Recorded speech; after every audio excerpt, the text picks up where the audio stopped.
Bom, então agora vamos focar no outro gráfico, no gráfico para temperatura de parede constante, tá? Então nesse caso agora a temperatura TW é fixa, né, que é o nosso TS, e o fluxo de calor, imaginando que ele seja positivo, né, ele vai tender assintoticamente a um valor limite, né, tá? Ele vai variar.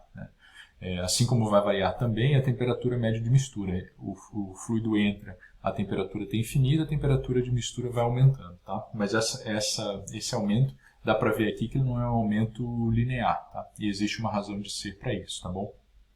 Então, olhando para a figura aqui de baixo, né, o que nós temos agora é um potencial prescrito na parede, certo? Então, independente do que acontece aqui dentro, a temperatura TS ou TW aqui, ela não vai mudar, certo? Então, o escoamento entrou aqui no tubo, né?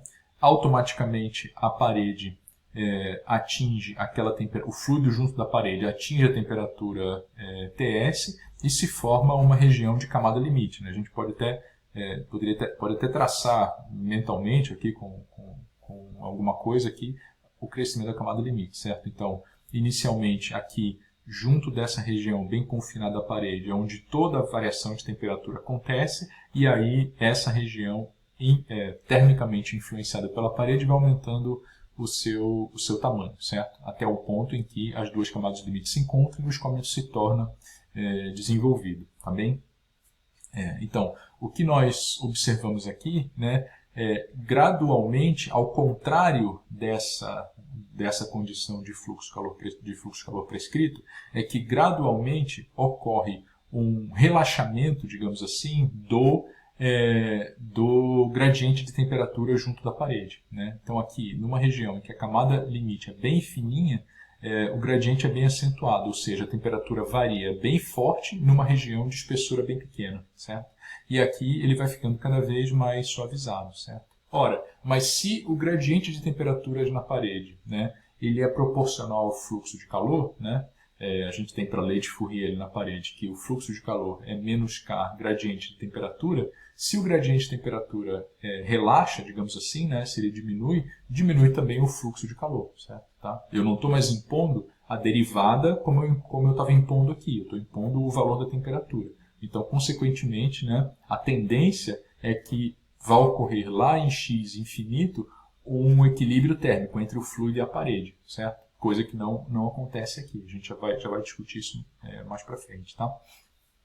Então, esse relaxamento do gradiente de temperatura junto da parede faz com que o fluxo de calor local diminua com a distância, né? E aquele valor assintótico que ele vai tender vai ser zero, porque vai chegar um momento em que vai ter equilíbrio térmico entre a parede, né, em cima ou embaixo, né, desse desenho, e todo o fluido na seção transversal do tubo, certo? O fluido não vai poder nunca ter uma temperatura maior que a temperatura da parede, porque ela é o limitante, certo? Então esse valor final aqui do fluxo de calor é zero, certo?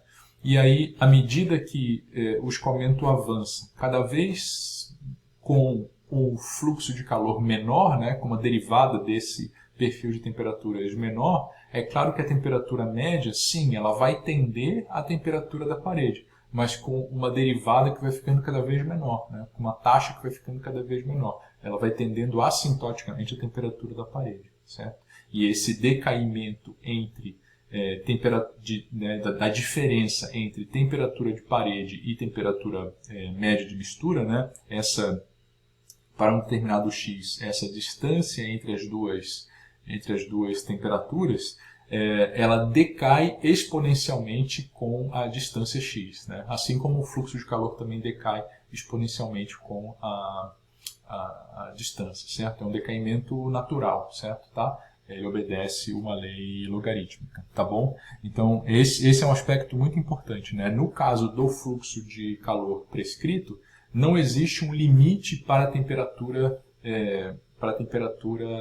média de mistura. Ela vai crescer indefinidamente, uma vez que o que está sendo imposto é a derivada do perfil de temperaturas na parede, certo? Ao passo que no caso temperatura constante na parede, dessa condição de contorno, existe um limite, que é o próprio valor da temperatura de parede. Então, são condições bastante distintas, mas que compõem, né, as principais situações, tá bom? E aí, se a gente olha para, não com o foco tanto na região de entrada, mas com foco num trecho mais longo, né, da região de escoamento desenvolvido, então aqui é como se a gente tivesse esticado um pouco o eixo X, né, esticando um pouco o eixo X e mostrando um trecho mais longo, a gente nota aqui, para o caso do fluxo de calor prescrito, aquela questão dos perfis serem paralelos, né, temperatura de parede e temperatura média de mistura. Nós vamos provar matematicamente isso, né, e nós vemos também que o fluxo de calor decai exponencialmente para zero, né, assim como a diferença de temperaturas entre TW e TB, temperatura da parede e temperatura média de mistura, decai exponencialmente para zero também. Tá? Ok? E aí os perfis de temperatura do fluido no tubo, eles mais ou menos respeitam isso que a gente viu, né? Então eu vou falar um pouquinho sobre eles aqui agora, né? Porque é bastante interessante essa interpretação. Então, o que acontece com o caso do fluxo de calor constante com o perfil de temperaturas, uma vez que as camadas limites tenham se encontrado, né? E dali para frente o escoamento se torna desenvolvido, o que acontece para o caso do fluxo de calor prescrito é que o perfil de temperaturas ele assume um formato, que é esse formato aqui, né? Que não é um formato parabólico, mas a gente vai ver qual é essa função aqui. Mas esse formato matemático, essa função matemática, né? Ela adquire uma determinada forma e essa forma não varia mais, né? Ou seja, ela simplesmente se distancia, né, como se todo e qualquer ponto aqui do perfil ele se distanciasse da temperatura de entrada na mesma taxa, certo? O que significa que a média, né, ela está crescendo linearmente. Então, aquele perfil se congela, certo? Aquele perfil fica congelado e só aumenta, digamos, a sua média, né, só aumenta linearmente com relação ao valor na entrada, certo? Então dá para ver esse congelamento do perfil e esse distanciamento aqui, né, entre a temperatura na entrada e uma temperatura média ou a temperatura em qualquer ponto aumentando, certo? Tá? Dizendo que a média está aumentando.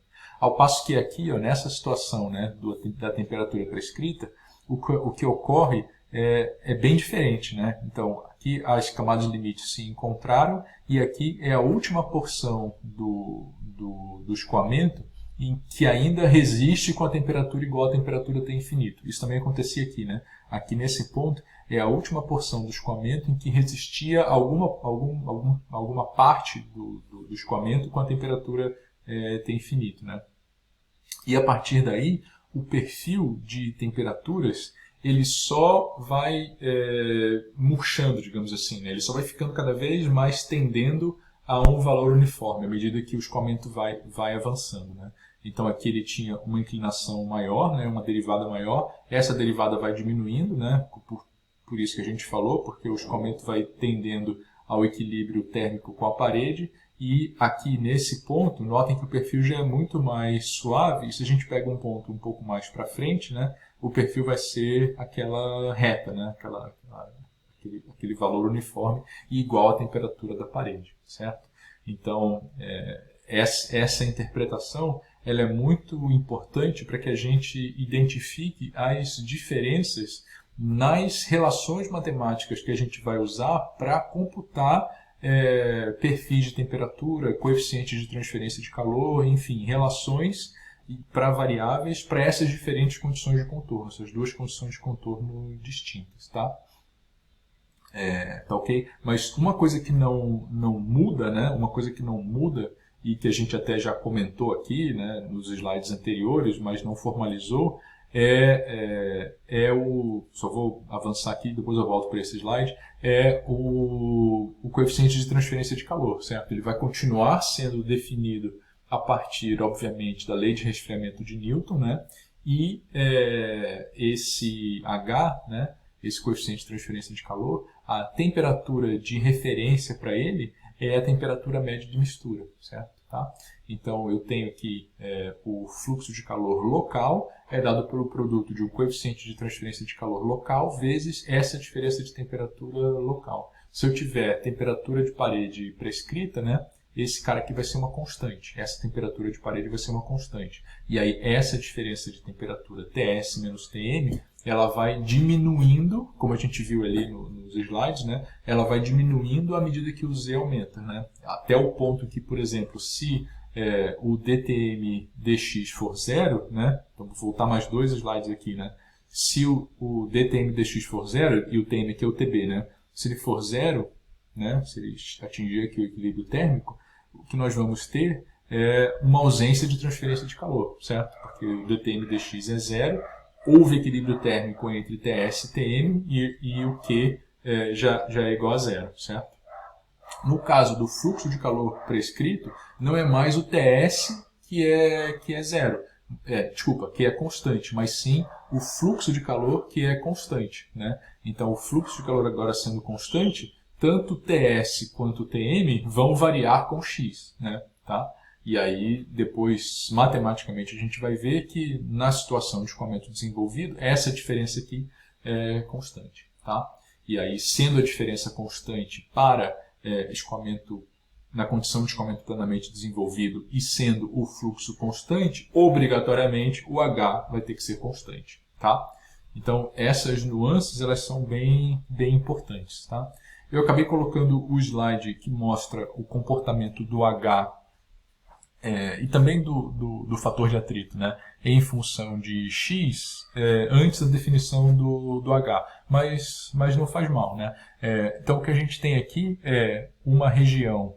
Então, só para finalizar essa parte, né, a gente tem uma região de entrada hidrodinâmica. Imagina um fluido que tem o número de Prandtl maior que 1, ou seja, a viscosidade cinemática ela é maior do que a difusividade térmica. Então, a camada limite de velocidades vai se desenvolver mais rapidamente do que a camada limite de temperaturas. Né? Então, ela vai crescer, de velocidade vai crescer antes, o escoamento vai atingir uma condição de desenvolvido hidrodinamicamente. A partir dali, o fator de atrito torna-se uma constante, certo? Tá? E uma coisa que nós vamos ver também é que quando os perfis de temperatura se encostam, né, e a espessura das camadas de limite térmicas se encostam e o escoamento se torna desenvolvido termicamente, o que vai acontecer é que o coeficiente de transferência de calor vai ser constante. Tá? Então, no escoamento plenamente desenvolvido, ou seja, tanto hidrodinamicamente quanto termicamente desenvolvido, tanto o fator de atrito quanto o coeficiente de transferência de calor vão ser constantes. Né? E quando a gente fala coeficiente de transferência de calor, a gente fala do número de Nusselt também. Tá? Como, né, falando dos dois adimensionais, né, o fator de atrito e o número de Nusselt vão ser constantes. Se o escoamento está em desenvolvimento, então essas grandezas elas não são constantes, elas estão ainda decaindo em função da distância. Tá bom? Então, com essa discussão, a gente termina esse vídeo, né, dessa parte introdutória que fala do comportamento das variáveis. Tá? E daqui para frente, a gente vai começar a olhar para aquelas condições de contorno individualmente. Tá certo? Então, vou parar aqui.